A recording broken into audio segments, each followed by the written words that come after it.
these IKEA shelves with drawers that have lying around for a while, and I figured I just put it together. But more than that, what I was gonna do is to build a base underneath it. So you can see the base is gonna have a lower compartment with two doors. The two doors I have sort of left over from a kitchen cabinet that I had to cut short, so the door were left over. The top is going to be some shelf, just a shelf, and then on top is the drawer shelf from IKEA.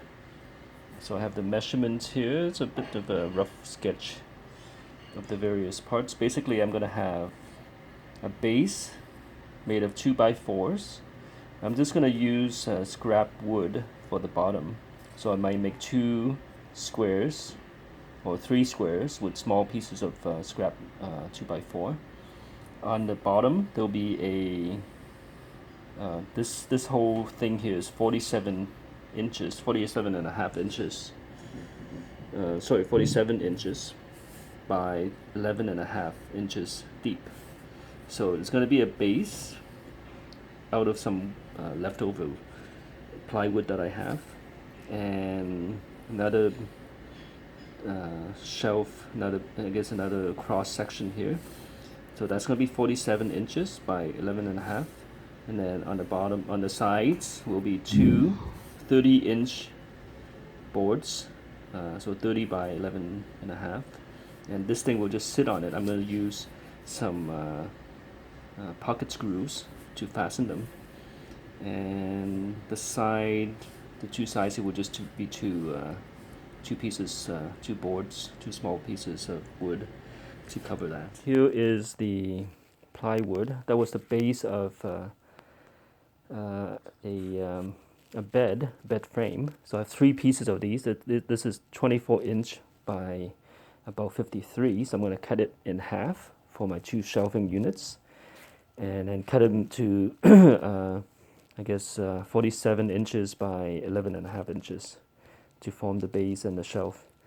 And then a bunch of small pieces of 2x4s that I'm gonna trim and cut to make the base of the cabinet, or the leg, or the bottom part, to set it up so that I can open the door.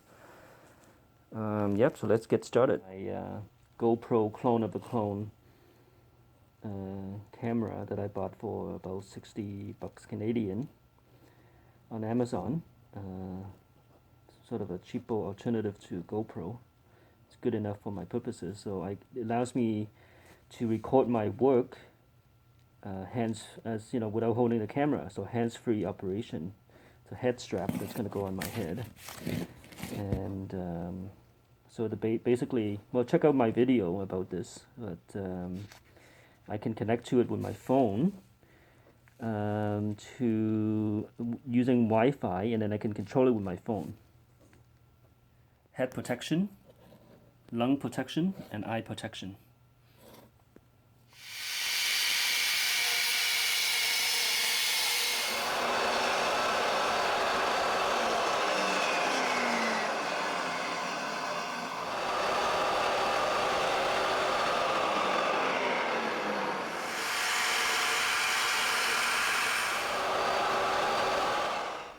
So what we're going to have is the base, just this guy here.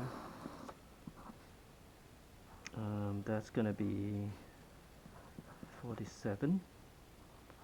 So we're going to have the 2 side pieces 30, and they're going to sit on top. So they're going to sit on top of this. It's on the bottom, and then we're gonna have some more stuff down here. Not that big. Okay.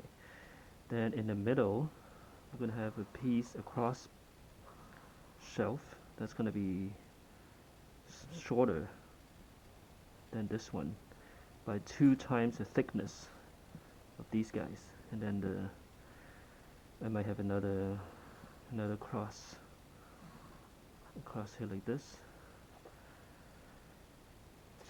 Just for decoration. And yeah, and then the IKEA piece will sit on top like this.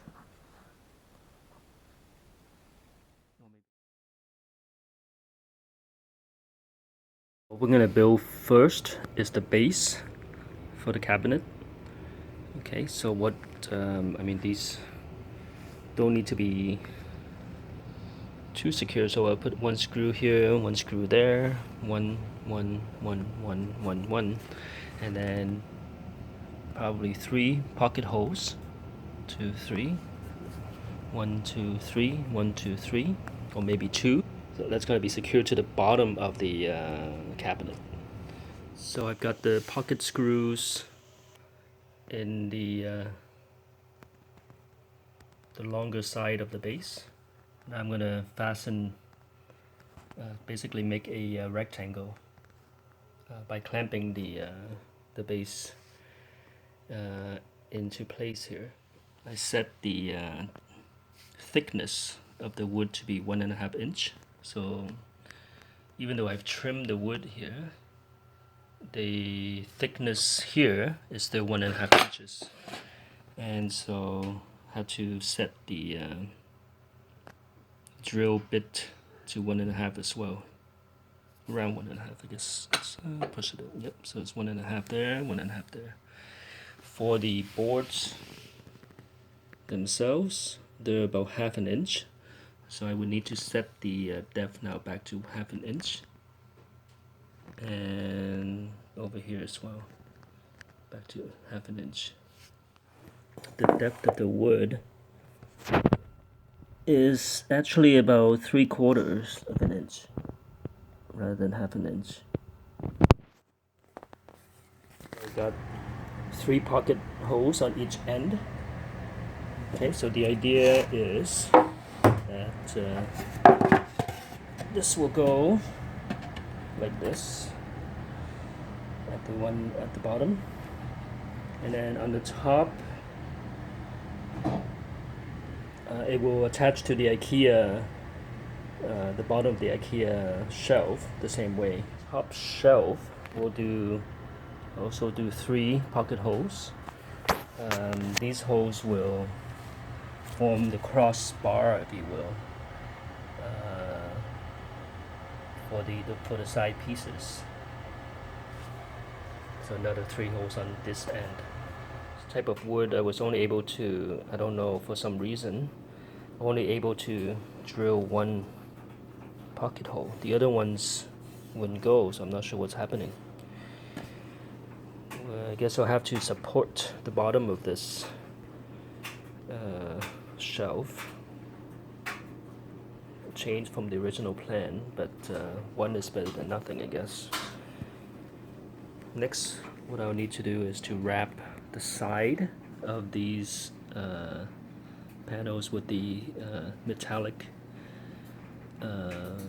tape to make it look. I chose the bad side to be on the outside, since I'm going to tape it anyways. So the taped metallic foil looks like this. You can see some wrinkles in it. So anyways, that I think it's because the wood is not smooth enough. The board is not smooth enough, so I'm gonna take it off. Unfortunately, I have to sacrifice this and have to sand it down, and then I might just paint it white to match the paint it white to match the shelf.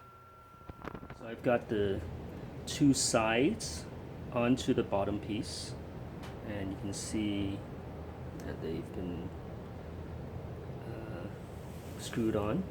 I've just laid the doors on just to get a sense of how everything will be put together. And these 2 pieces that will have 2 pieces like this that will go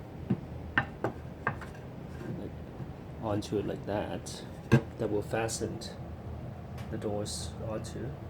The pieces are slightly too long. They should fit inside, so I'm gonna need to cut them. That's the next thing. And these bigger pieces that will be covering it like that, but on the inside of slightly on the inside, so they're a little bit too long as well. So they should kind of be perpendicular like this on the inside. The doors will go on here. This will be on the outside. Flipping kind of like this.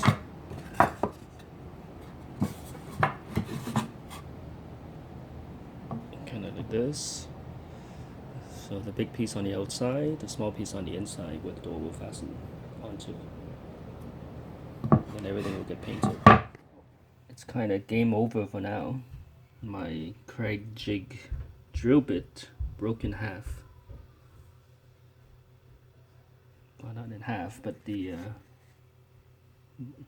tip broke off when I tried to drill this piece of wood and ran into, I guess, a notch. Well, let's see what we can do, whether I can get another one from Craig. Move forward, I'm gonna drill a backing support on it until I can get a replacement drill bit. Found these boards that had to cut one piece to width, and this will serve as the back of the cabinet.